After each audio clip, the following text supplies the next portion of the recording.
Es un gusto para mí estar el día de hoy compartiendo con ustedes este sexto simposio internacional de ACV.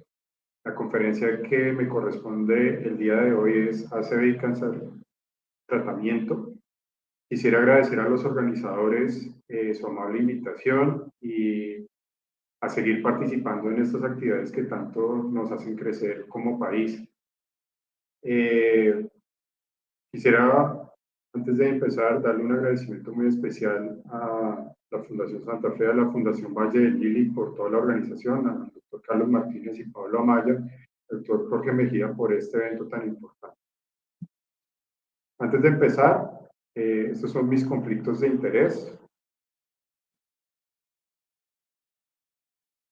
Y inicio esta parte de cáncer y ACV, la parte de tratamiento en cuanto a esta premisa que aparece en algunos artículos, que es que el tratamiento clínico y el cuidado de los pacientes con cáncer difiere un poco de los pacientes que tienen solamente ACV, en aquellos pacientes que se presentan con ambas patologías, tanto cáncer como ACV. Es un poco diferente. Ustedes ven acá la referencia, también lo tomo porque pues, ese fue el artículo principal con el que es el esqueleto de esta presentación. El año pasado pues di esta misma conferencia, pero con otro tema que era más enfocado en la parte de diagnóstico y cuándo sospechar cáncer en pacientes con ACV. Este año es más enfocado a la parte terapéutica. Sin embargo, consideren ustedes que el ACV es una enfermedad multifactorial y es sindromática, y ahí caben muchas patologías, tanto como vemos en la fotografía, tanto patología isquémica como hemorrágica. Y el cáncer también es muy variado, los diferentes tipos de cáncer, y cuando se suman ambas enfermedades, pues van a ver que hay una cantidad de factores que están involucrados en que puedan presentarse de diferentes maneras. Como ustedes ven en la figura, podemos tener diferentes tipos de sangrado, tanto intraparenquimatoso como la parte de colecciones, por ejemplo, subdurales o epidurales, la parte de hemorragias oralidea, también microsangrados, sangrados hipertensivos, presencia de aneurismas micóticos también en algunos casos, trombosis de senos venosos, ACV isquémico, de diferente tipo también, lesiones medulares también isquémicas, apoplejía pituitaria. Bueno, en fin, hay una cantidad de síndromes que se pueden presentar en nuestros pacientes que hacen que la enfermedad sea muy variada. Ahora bien, la asociación con el tipo de cáncer y la presentación, si dividimos las series, como ustedes ven en este artículo, que menciona los pacientes con ACV isquémico comparado con los pacientes con ACV hemorrágico, ustedes ven que los tumores sólidos, principalmente lo que es seno, próstata y páncreas, están más relacionados con ACV isquémico, y todo lo que son tumores líquidos, principalmente linfoma, leucemia, mieloma, están más relacionados con ACV hemorrágico. Esta diapositiva es parte de uno de los artículos que publicamos y que me hubiera gustado presentarlo el año pasado, pero salió publicado este año, de una revisión que hicimos en cuanto a todo lo que tiene que ver en lo que estamos dando en esta conferencia. Y ustedes van a ver que es bien frecuente encontrar en los diferentes artículos este tipo de figuras en que por qué el ACV se puede presentar. Entonces, una de las cosas es que los desórdenes de la coagulación, como ustedes ven, desórdenes de las plaquetas, los cambios en la liberación de citoquinas, la actividad procoagulante, la alteración en la fibrinólisis, los aumentos de marcadores de coagulación, algunos factores de riesgo hereditario están relacionados con eso. La misma terapia que se da para el cáncer también nos lleva a presentar más ACV, sobre todo, como ustedes ven, algunos medicamentos como el bevacizumab, que es muy utilizado en la actualidad, desórdenes paraneoplásicos también de diferente tipo que se pueden presentar finalmente en los pacientes con ACV, con trombosis recurrentes, principalmente con el fenómeno de Trousseau. Las infecciones, ustedes ven todo tipo de infección que puede estar relacionado con esto, y los efectos directos de los tumores. Entonces hay una gran cantidad de factores que juegan tanto dependientes del tumor como de los tratamientos que nos llevan a que se presente el cáncer. Esto es parte también de la misma publicación, un paciente con, ustedes ven, diferentes formas de ataque cerebrovascular, ustedes ven lesiones corticales, isquémicas, bilaterales de diferentes tiempos de evolución, obviamente estas solamente unas fotos de difusión, y este patrón que nosotros llamamos de lesiones muy pequeñas diseminadas, eh, también nos hace pensar muchas veces en cáncer. Entonces, cuando ustedes tengan pacientes con sospecha de lesiones múltiples y sobre todo estas lesiones así pequeñas, no deben en pensar muchas veces en que la etiología puede ser cáncer, sobre todo con esta asociación. Obviamente se parece un poco al cardioembolismo, pero también es una de las etiologías, sobre todo cuando está relacionada con hipercoagulabilidad. De eso también hablamos el año pasado y una de las cosas es, en general, para nosotros los neurólogos vasculares es como un caballito de batalla la clasificación etiológica de los pacientes, y estos pacientes que se quedan sin causa puede ser cercano al 40%. Cuando son realmente criptogénicos los ACVs, pues nosotros los podemos dividir en dos. En uno que es una etiología más embólica, que es lo que se llama ESUS en la actualidad, y una etiología no embólica. Y cuando son ESUS, pues nosotros tenemos en esa bolsa una cantidad de patologías. Principalmente lo que más encontramos es, ustedes saben que la fibrilación auricular oculta o paroxística, que es no detectada, pues es muy importante y siempre la estamos buscando, pero pues ahí también está, como vimos, nuestro amigo el cáncer, que puede llegar incluso a ser tan alto como un 20%. Generalmente está descrito entre un 3 y 5%, pero hay series que se han encontrado que en ISUS el cáncer puede estar relacionado hasta un 20%. Y esto pues obviamente, como vimos en las diapositivas previas, depende de las características del paciente, de los tratamientos o del mismo cáncer. Entonces acá, una vez más, esta asociación cáncer y ACV es bastante interesante en cuanto a el sinnúmero de patologías que intervienen. Ustedes ven, ya lo hemos mencionado antes, acá también adicionamos un poco la parte de radioterapia, que es otra de las condiciones de tratamiento que nos puede llevar a que haya vasculopatía tanto extracraneal como intracraneal, y la parte también de procedimientos invasivos que también nos puede llevar a que se presenten los ACVs.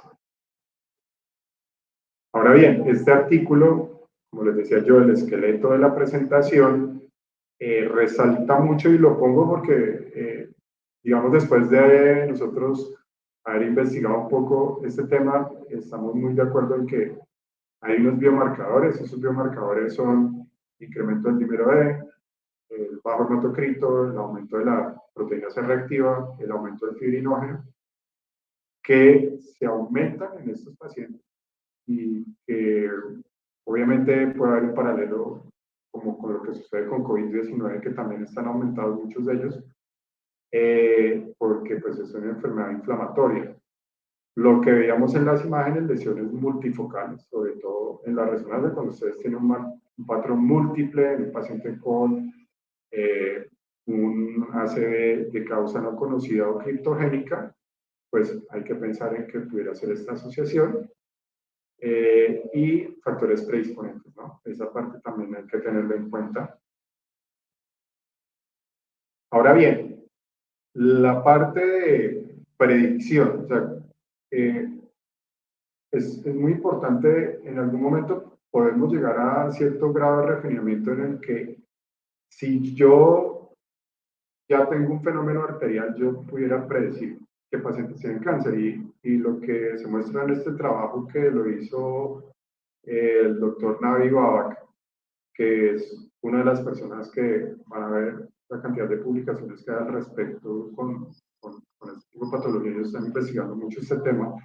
Cuando ustedes miran las cohortes de pacientes con cáncer comparado con los pacientes sin cáncer, ustedes se dan cuenta que 6 meses para atrás empieza a ser significativo la presencia de eventos arteriales tromboembólicos, hasta que se presenta ya el diagnóstico de cáncer. Entonces, obviamente, lo que es los 30 días prediagnóstico de cáncer, es cuando más probabilidad hay. Sin embargo, pues ustedes ven que en los 90 días anteriores, o sea, los 3 meses anteriores, hay mucha presentación de eventos tromboembólicos y eso es bien interesante porque pues, los pacientes con cáncer pues, tienen un fenómeno protrombótico bastante aumentado.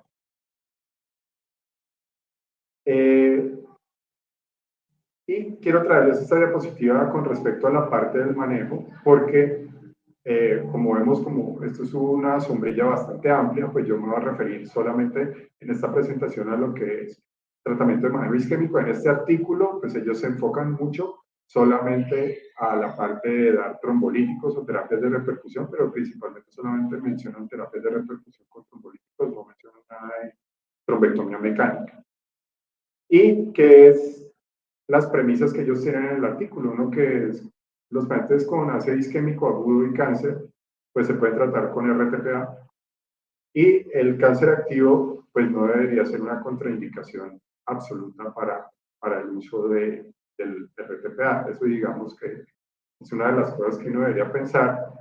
Este primer trabajo de Murthy y colaboradores que ellos trabajan en Johns Hopkins, lo que hicieron ellos fue utilizando esta base de datos que es la Nationwide Inpatient Sample. Entre estos años ellos determinaron cómo eran los desenlaces de los pacientes con cáncer y cáncer. Y en realidad lo que ellos encontraron es que cuando miraron a estas poblaciones, pues no había, que fueron trombolizadas, no había diferencia entre poder salir para la casa o salir del hospital y la mortalidad dentro del hospital luego de hacer ajustes de confusión. Sin embargo, cuando se hace un análisis de los tumores, por ejemplo, entre sólidos y líquidos, encontraron que en los pacientes con tumores sólidos, la probabilidad de poder salir para la casa era menor y que la mortalidad era mayor en esos pacientes con tumores sólidos. Obviamente los pacientes con cáncer metastásico también tienen peores desenlaces, pero se dieron cuenta que las tasas de hemorragia intracerebral fueron muy similares. Y ellos concluyen que la terapia trombolítica para esos pacientes con cáncer no está asociada con un incremento de la hemorragia intracerebral o de la mortalidad intrahospitalaria. Sin embargo, pues obviamente hay que tener en cuenta el subtipo de cáncer que el paciente tiene para poder establecer, digamos, algunos pronósticos previamente a la administración. Este es otro trabajo en que también se miraron cohortes, pacientes con cáncer, comórbidos y pacientes sin cáncer.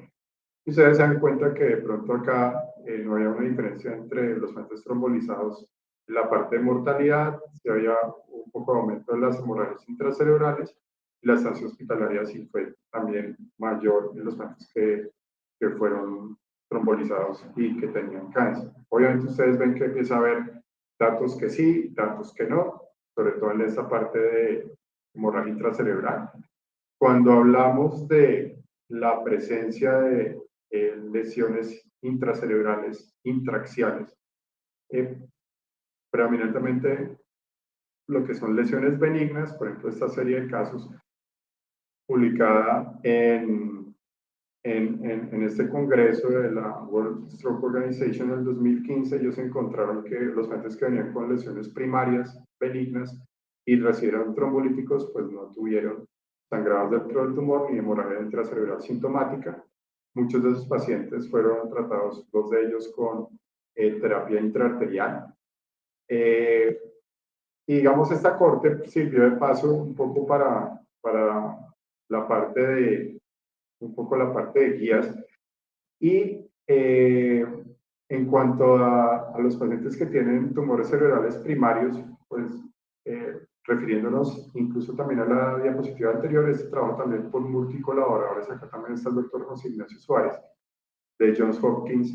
Ustedes ven que utilizando esa muestra o esa base de datos del Nationwide Inpatient Sample, ellos encontraron que los pacientes con ácido isquémico adultos que eran divididos en lesiones cerebrales tumorales benignas, lesiones cerebrales tumorales malignas y las lesiones tumorales sin compromiso del sistema nervioso central, que era la gran mayoría en este caso, ustedes ven que los tratamientos trombolíticos fueron mucho mayores en este grupo, que en las malignas eran el grupo probablemente más bajito que recibía trombolíticos y un grupo intermedio en las benignas. Pero cuando ellos hicieron los análisis ajustados en los modelos, se dieron cuenta que los pacientes con lesiones malignas del cerebro tenían una mortalidad mucho mayor, casi 2.5 veces, una probabilidad menor de ser sacados para su casa y una probabilidad mucho mayor de tener hemorragia intracerebral. Cuando son lesiones benignas, pues ustedes ven que los valores de PI2 o R no son significativos. Y cuando comparamos la parte de si es extraparenquimatoso versus intraparenquimatoso, lo que es intraparenquimatoso tiende a tener una mortalidad mucho mayor y una probabilidad de salir con menos tendencia al hogar. Obviamente, ustedes ven que en las curvas, en lo que han pasado los años, también se ha visto un incremento de la trombólisis en los pacientes con cáncer en general, sobre todo las lesiones que están fuera del sistema nervioso central, y hay un cierto grado de tendencia a los tumores también del encéfalo de darse más trombolíticos, pero no tan marcado como se muestra en el artículo a través de los años en estas bases de datos. Entonces, las guías de la Asociación Americana del Corazón lo que nos muestran es que el alteplase, en la parte de seguridad y eficacia, en los pacientes con cáncer que está activo, pues aún, digamos, no está establecido. Obviamente, si yo tengo una probabilidad de sobrevivir mayor a 6 meses, esos pacientes se podrían beneficiar, obviamente teniendo en cuenta si el paciente tiene anormalidades de la coagulación, si tiene una cirugía reciente, si ha tenido sangrado sistémico reciente, y ellos le dan un grado de evidencia 2B con una calificación de nivel de expertos. Y para las lesiones extraxiales intracraneales, estos pacientes también se pueden beneficiar, sobre todo en este tipo de lesiones, como veíamos. Sin embargo, pues ustedes van a ver que empiezan a aparecer reportes ya de tumores primarios del sistema nervioso central, incluso los malignos, que ya empiezan a haber reportes con adecuados éxito de uso de trombolisis. Sin embargo, en la guía no está todavía. La otra parte de la conferencia es la parte de la prevención. Entonces, todos sabemos que pues, tenemos una insuficiencia de datos en cuanto a la guía. No hay una guía como tal de la prevención de eventos recurrentes en los pacientes con cáncer que han tenido ya un ACV, y pues obviamente que no hay una evidencia clara hasta el momento. Entonces, como vemos, pues está el cáncer, el ACV. Hay unos factores que intervienen que son principalmente lo que es la hipercoagulabilidad, los tratamientos, el estrés, cuando el paciente recibe la noticia de que tiene un cáncer, esto puede hacer que el paciente pueda presentar un ACV. Los factores relacionados con digamos, el hecho de tener cáncer a veces puede hacer que haya sesgo en la detección del mismo ACV, porque los pacientes se piensan que tienen otra cosa, como metástasis o como otro tipo de cosas. También el paciente, cuando se le da ese diagnóstico de cáncer, al recibir la noticia, pues dejan de tomar los antiplaquetarios o los antitrombóticos,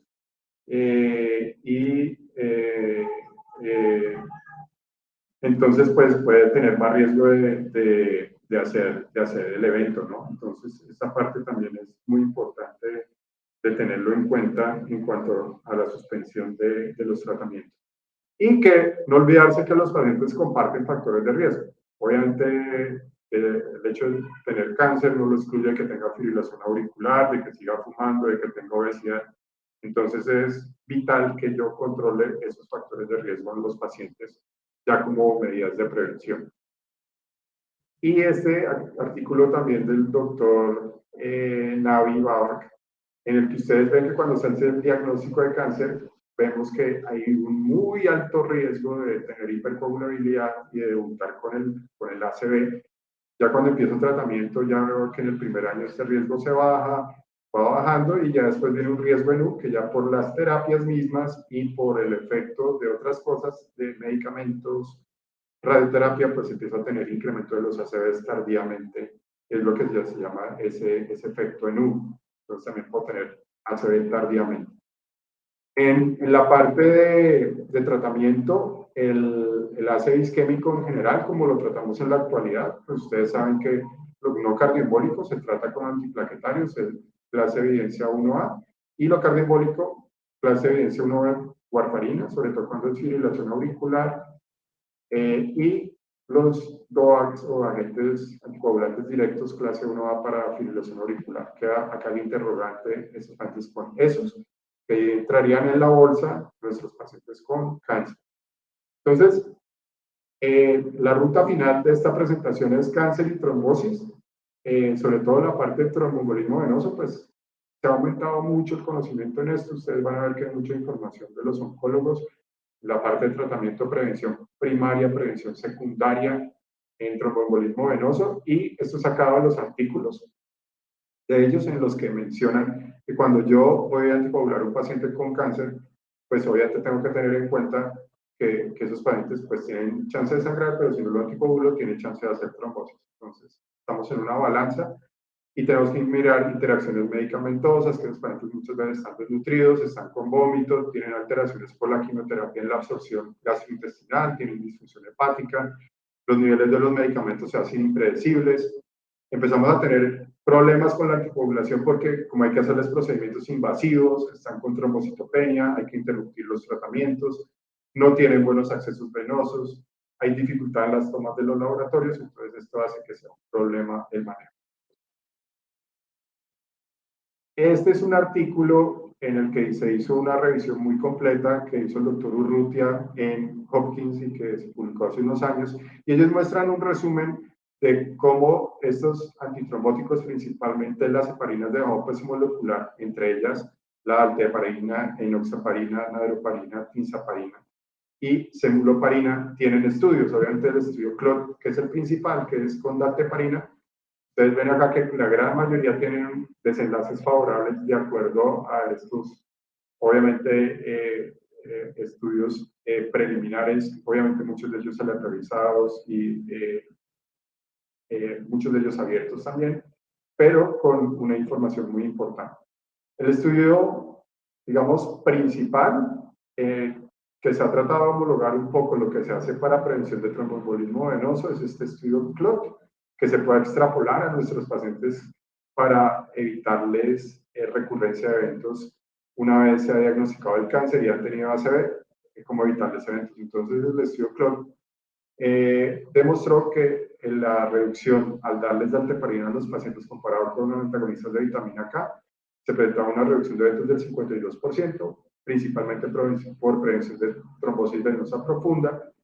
Obviamente, cuando los pacientes no están anticoagulados con la warfarina, pues obviamente hay más recurrencia de eventos, pero este artículo permitió a que se aprobara por FDA y por la Agencia Europea de Medicamentos la administración de este tipo de moléculas para la prevención secundaria de tromboembolismo venoso.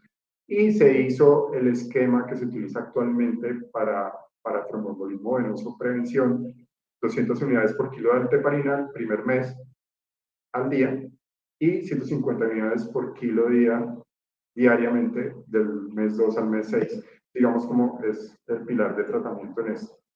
Ahora, los DOACs se han tratado de comparar con las heparinas de bajo peso molecular en estos estudios, principalmente los que ustedes ven acá en la parte baja de la diapositiva, el Hokusai, el Selecti, el AMBIT, el Caraballo, que son estudios que se han hecho con edoxaban, rivaroxaban y apixaban, y ustedes ven que el tromboembolismo venoso recurrente con los DOACs es muy inferior a la heparina de bajo peso molecular.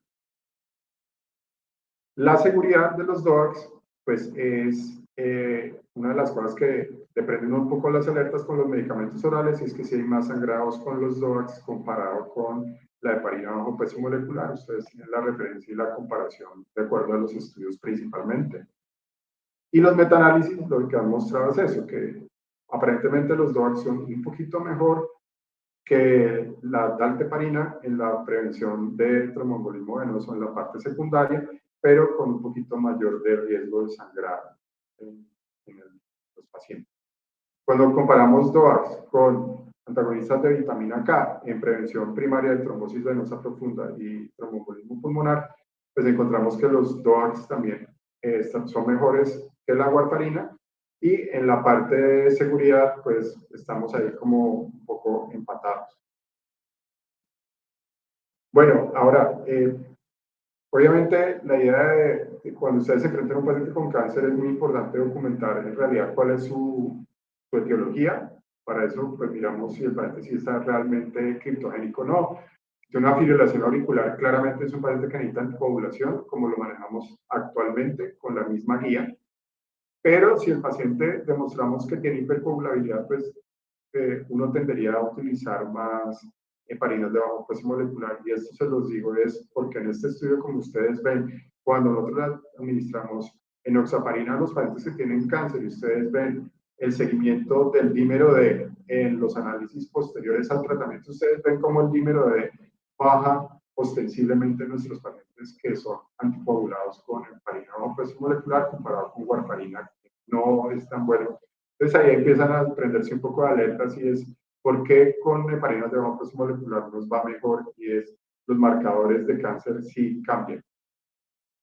Como parte de las conclusiones del manejo asociado al cáncer a trombosis, obviamente si el paciente tiene insuficiencia renal crónica, los artículos dicen que nos va mejor con heparinas, que hay que tener en cuenta si el paciente tiene compromiso del tracto gastrointestinal porque se disminuye la absorción de los medicamentos, aumenta el sangrado gastrointestinal con DOACs, y las interacciones medicamentosas con los inductores de glucoproteína y citocromo P450, la parte 3 a 4, que también está involucrada en la interacción con medicamentos, entonces es mejor evitar DOACs en estos pacientes. Eso es un resumen de nuestro artículo que publicamos este año, en el que les digo, es muy importante la clasificación etiológica de los pacientes, determinar si el ACD fue relacionado con el cáncer, mirar los biomarcadores, obviamente el tratamiento. Ahí uno podría decir, el paciente puede ir con heparina bajo peso molecular, anticoagularlo, le doy un DOAC, también es una posibilidad, o un antiplaquetario, y el seguimiento con dímero D, que también es muy importante. Y para finalizar un poco, ¿por qué los anticoagulantes son importantes? Uno es porque ya les dije, reduce el dímero D, el anticoagulante, en otros trabajos se ha demostrado que reduce los microembolismos cuando se mira por Doppler transcranial y hay menos eventos en el seguimiento. Obviamente estamos tratando pacientes que tienen hipercoagulabilidad y pues un efecto, digamos, de los anticoagulantes sería ese. Hay propiedades también antineoplásicas de las heparinas de bajo peso molecular, y es lo que vemos por qué se baja el dímero D tan notoriamente con las heparinas de bajo peso molecular comparado con la warfarina. Obviamente tenemos más riesgo de sangrado, a veces más riesgo de sangrado intracraneal en algunos pacientes con heparina de bajo peso molecular. Las heparinas son caras, igual que los anticoagulantes directos. En algunos pacientes, en algunos países los pacientes los tienen que pagar, entonces también hay que tenerlo en cuenta. Y el estarse inyectando también hace que los pacientes eviten la terapia por las inyecciones. Los antiplaquetarios, pues obviamente ustedes vieron que el nivel de evidencia grado 1 para los pacientes con ACV, sobre todo cuando no es cardioembólico, tienen un perfil de seguridad muy bueno. Algunos de ellos tienen efecto antineoplásico, sobre todo para tumores del tubo gastrointestinal. Son no caros, se administran una vez al día. Y como contras, digamos, obviamente cuando uno te agrega un paciente no está tan tranquilo como si lo tengo anticoagulado. Entonces, por eso es muy importante de entrada uno determinar si el paciente tiene hipercoagulabilidad, una fuente cardioembólica para anticoagularlo si tiene cáncer inicialmente. Y lo otro es que la aspirina, pues obviamente si uno tiene enfermedad acidopéptica, úlceras gástricas y eso, pues obviamente se contraindica y los pacientes no la van a querer tomar. Entonces, como conclusión de nuestra presentación y nuestro artículo, pues dijimos que pues no hay unas guías clínicas que incluyan los biomarcadores, que no hay unos algoritmos de seguimiento para digamos, tamizaje de los pacientes con cáncer y ACV, y que tampoco hay unas guías claras para prevención primaria y secundaria de ambas condiciones. Y pues obviamente esta conferencia lo que nos deja son ventanas abiertas de dudas para investigar más y espero que el otro año, si me invitan otra vez, podamos resolver alguna más de esas dudas. Quisiera terminar mi presentación con este primer libro de neurología que me regaló mi padre y que me escribió esto, que solo las situaciones dificilísimas hacen conocer al hombre sus ocultas capacidades. Y con esto quisiera terminar y darle paso a las preguntas. Muchas gracias por la invitación.